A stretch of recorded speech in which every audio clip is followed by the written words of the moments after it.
Hey guys, Todd here again with HobbyLink TV, and today we are going to be taking a look at a new release from Kotobukiya. This is the full action plastic model kit, Great Exkaizer. Okay, so this kit was just released last month. Now it is April, so it was just released here last month in March, and I saw this one. Actually, I saw it when I went up for pre-order. And there is one reason, which you can see on that box art there. One reason I really wanted to build this kit, yes, just because of that one item. We'll take a look at that in a second, but let's talk a little bit about the Great Exkaizer here first. Now, I will admit I am not extremely knowledgeable about this particular anime series that this character is from. I have actually never watched this series, so I did have to look up this information, and I researched it just a tiny bit here, and originally this animation, the Brave Exkaizer, was originally showed here in Japan, or originally aired, I guess you could say. It aired in Japan in the year 1990, so it lasted from 1990, pretty much the entire year of 1990, and it ended just in the early month actually of 1991. So this series, gosh, now it is 2020, so it is a 30-year-old series. So if it aired in 1990, so quite old. And actually, this Brave Exkaizer, I found out, was the very first in a series of, brave, other kind of brave animations, I guess. This was the Brave Exkaizer was the first of the Brave anime series, which apparently there was 7 different Brave series that ran during the 1990s, I believe it was. I didn't look up when the last one would have aired, so there are a number of other Brave kits out there. Maybe, if we are lucky, Kotobukiya will bring some of these other kind of mecha kits from some of the later Brave series, if they haven't actually already. I have not looked that up yet either, but I will say I really just kind of like the look of this suit here. So in the series, I guess, the series kind of takes a basis a little bit from, kind of similar in a way to Transformer, I guess you could say. Didn't really completely 100% copy the Transformer series, but I guess it has kind of a very similar backstory, whereas these international police type characters or energy forms are chasing after bad guys, and I guess the bad guys are called Geisters in the series, which kind of is similar to Decepticon in a way to the Transformers series.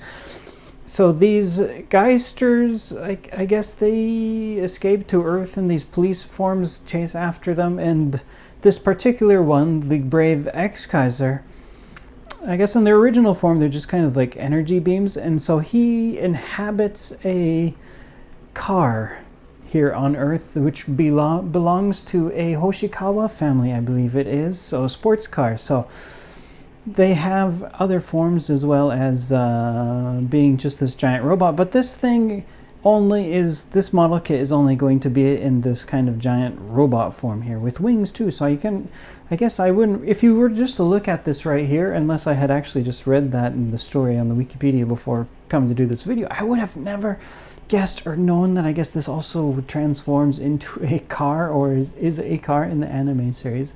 I would have guessed an airplane because of all the kind of wings in the cockpit that it has on it, but I digress. Maybe there's something else to the story that I do not know about. Alright, so this kit, it is a Kotobukiya release, and I do believe this is not a reissue. I think this is a completely 100% new kit for them.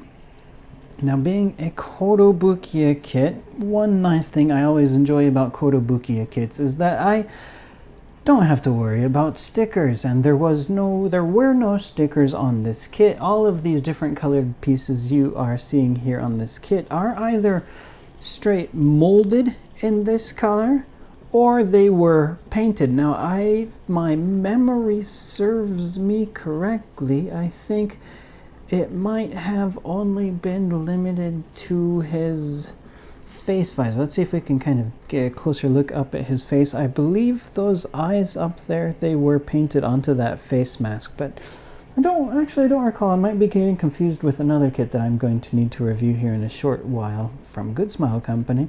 But for this kit, it might have only been those eyes on that face mask which were painted. So there is that.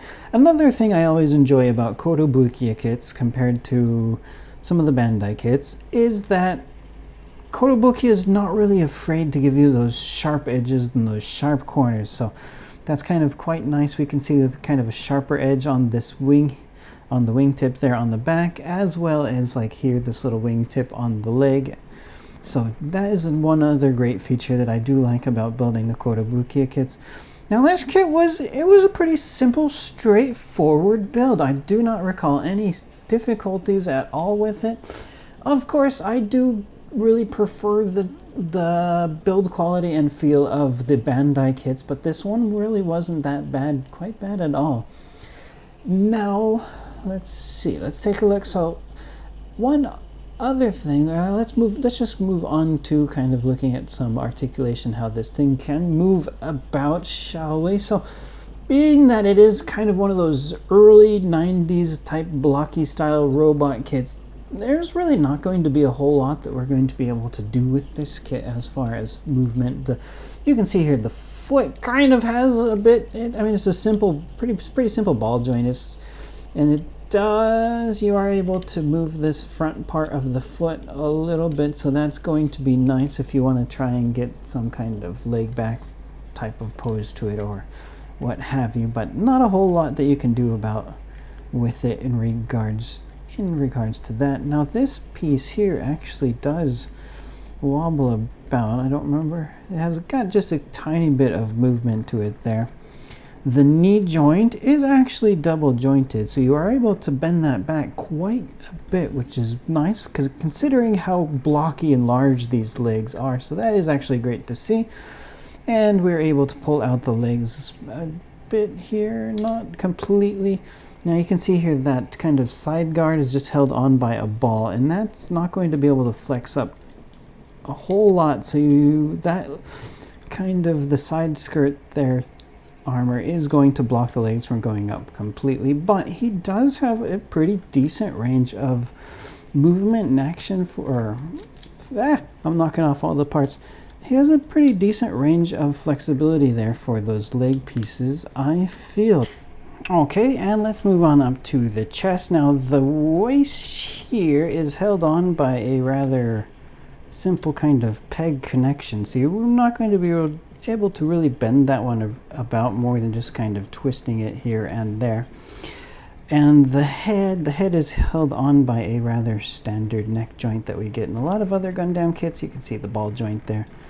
That is pretty nice. Now the arm does have something that is kind of a bit different, I guess you could say. So you have a connection here for that shoulder joint, and as you can see, now there is a joint on the inside of that upper torso there that allows the arm to go in the up position, and then we have this other joint here which is going to allow it to kind of, let me see if you can get that on camera so you can see it, twist this a little bit, as well as a joint in here. So there's kind of like 3 different joints total going on in that shoulder area, which is a bit interesting, I have to say. Now this wing here with the gun, that is kind of getting in the way, so I'm going to twist that up to get it out of the way there.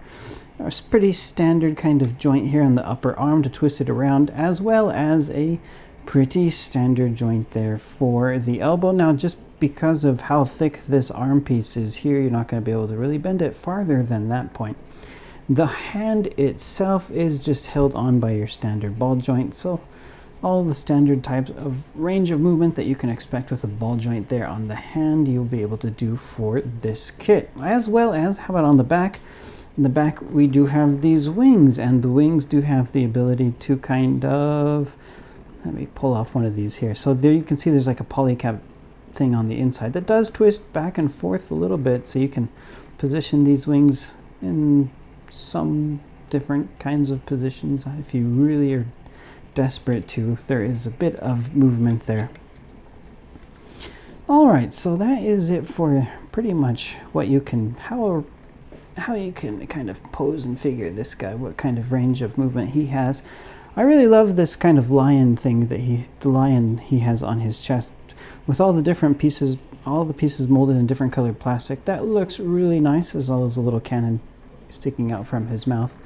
Clear piece here on that bottom waist part there. Looks quite nice. The clear parts for the eyes as well.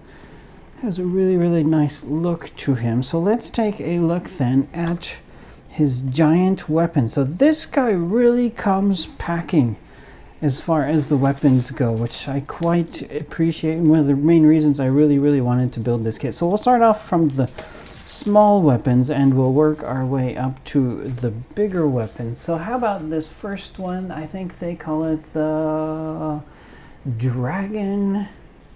What is this going to be? The dragon archery? Dragon archery? I believe that says there in Japanese. So it's a sword that he'll be able to hold like that. Kind of an interesting weapon. And then he's got another sword, and this is going to be the Kaiser sword, which they are calling it. So this sword is nice in that it does have two different colors to it, at least. It's got the yellow handle there as well as the white blade.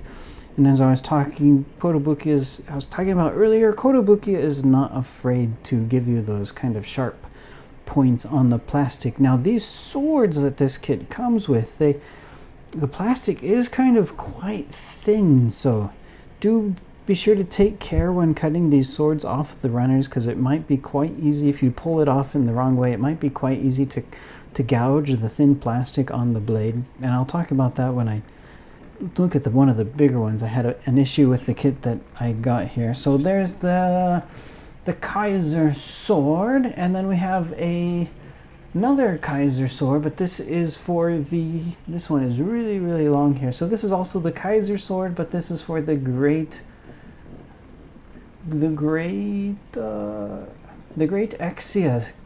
the Great Exkaiser sword. So this one is really, really long here. So we can compare it to the length of the kit itself, and yes, this sword is actually taller than the kit itself. Nice pointy tip to the edge of it, and yeah, as I was mentioning about earlier, the sides of these blades, they are really, really thin plastic, so be careful when cutting this out. All right, and the one that I wanted to see the most is this other giant Kaiser sword here, and this is also just kind of called for the Great Exkaiser.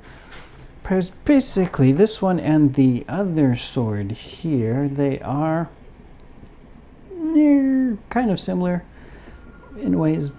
They're both really, really large, but this one expands quite a bit out towards the tip of it. Now, you can actually switch this. I put the little red hilt piece on the bottom of the sword for this giant one, but you can actually switch this if you want to have it on the other sword instead of that one. You can pull this off. There you go, and have it on whichever one that you want. Now for this one, this giant sword, here we go. We can see this one is just completely towering over the kit itself. It is a very, very long sword, and this plastic is very, very thin. Now I actually had an issue with the one that I ended up getting, because I think probably because this plastic is very thin, that at some point during the shipping from the manufacturer to us, it actually fell off the runner, and when it fell off the runner, it took a chunk of the sword itself with it. So on the runner still, there was a chunk, like a little chunk here on the edge of the sword, which if I was to just leave it like that, which I didn't want to do, you end up with this kind of weird missing chunk in your sword. So if that happens to you, what I did and what I would suggest that you do, hopefully you have some model cement in your collection. If not, it might be worth it to, well, you can't really run out to a hobby store at this time, but if you're able to get your hands on some like Tamiya extra thin cement, that's probably the best stuff to be able to use in this situation. So before you cut the sword off the runner, if you do see that one of the runners if the part was kind of broken off of a runner before you were able to cut it off the runner yourself, and you have that kind of weird chunk missing in your sword, the runner, since it still has that part of plastic connected to it, is going to line up perfectly with the sword. So what you want to do is put the runner, like match it, line it up perfectly with where it was sitting, where it was originally connected to the sword, and then take your extra thin cement, your modeling glue, and then just glue that runner back onto the sword. So you're going to be able to put that missing piece of plastic back onto the sword, and then don't cut it off right away. Just let it sit, let it dry overnight. Just put it in a corner. There's no need to rush it. Just let it sit and dry. And then the next day you should be able to take your nippers, and be very, very careful when you're doing it, and then cut off the runner like you normally would and trim this piece. And because you've glued it back into place, you will get your missing piece of plastic back. So that is much easier to do it that way than trying to put putty on there or some other type of repair technique. Just better to use the original plastic. It's already shaped for that part. Just glue it back in and then cut it off like you would normally. So that is my suggestion. But yes, I do love this sword for this guy. And speaking of the sword, so I just have this guy here equipped with standard closed fist hands, but we actually have a range of options for other types of hands that you can equip to this guy. So we have his open kind of jazz hands, as I like to call them. Whoops, there goes one of them. So you got the open type of hands, and you have these hands here, which is going to have a space in the middle for gripping onto your sword. So if you would like to do that, then you just pull off the piece at the bottom, and you should be able to equip it onto here. Now they do show him just here on that box art, so he's gripping that sword. So if you wanted to try and mimic that pose, you can equip both of the hands on there. Alright, so you should be able to equip this guy holding on to the sword with both hands, like in these poses up here. Now, to be honest, I spent a good long time trying to get this model to mimic this pose here. I think it might be better if you glue these hands together, these gripping type of hands here, because as you notice, the fingers pop off, and as soon as I get one holding onto the sword in one position, I get the other hand just like falls apart. So I gave up on trying to get him to equip it. But according to the manual, at least, you should be able to get him in these dual-handing holding poses. Now, one thing you will note about these two images here of the unit holding the sword is the arms are able to squeeze together quite close, and you'll notice he has on the lion here on his chest, there are two, I don't know what you'd call those, part of the mane. There are two of these red things that kind of stick out. Now, on the unit that I have built here, I have it equipped with both of them on there. Now, this is a single piece on each side. However, they do give you a second set of those pieces here. And we can take a look at that. Look at them here for one side. So you are able to equip these on there as well instead of that single combined unit.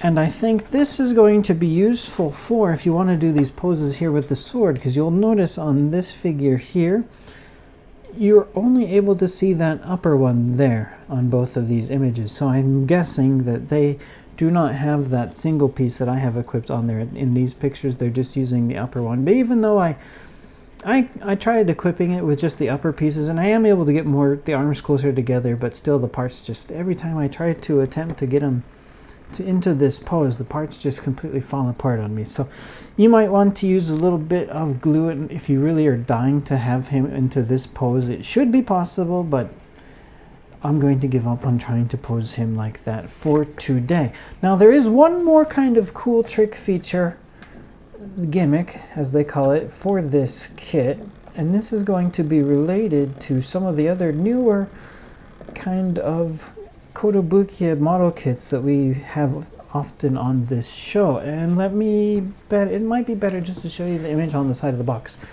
Now, if you have one of the Framearm Girls, there's a specific one it calls for on the box here, and it says mixing the Brave Girl. So there is one specific one of these Framearm Girls that was called Brave Girl, and we'll see about linking to her in the comments below. I do believe she's also currently in stock, so if you really wanted, and if you had that figure, then you can combine this Great Exkaiser with the Brave Girl. So you are able to disconnect his legs from the joints there, and that's going to give you a space on the bottom part of the legs to be able to plug in, as well as the arms. Apparently you're going to be able to connect her from the shoulder to the arms, and they do give you another tiny little piece here, and I think this is going to be useful for connecting the chest to the little lion to her chest. So that looks kind of quite cute, I have to say. I'm not a huge fan of the Framearm Girl stuff, but if you are into this type of thing, and if you have both of these units, that might be a gimmick that you would like to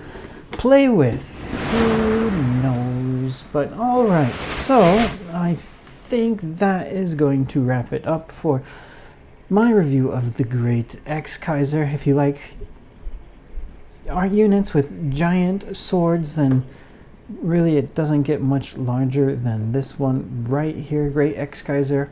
Interesting kit from Kotobukiya.